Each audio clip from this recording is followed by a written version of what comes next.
লাল, সাদা, এবার মিক্স করি।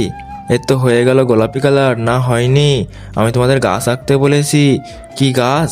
আচ্ছা ঠিক আছে। আরে না, আমার ব্রাশটা তো ভেঙে গেল।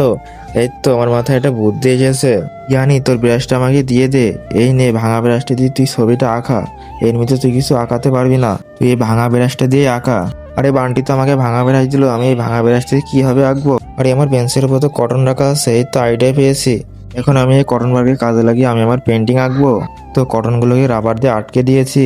এবার এটাকে রঙে চুবিয়ে তারপর পেন্টিং আঁকবো।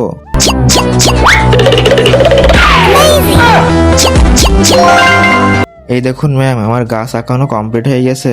তুমি কি ফ্রি ফায়ারকে ভালোবাসো নাকি তোমার মা বাবাকে?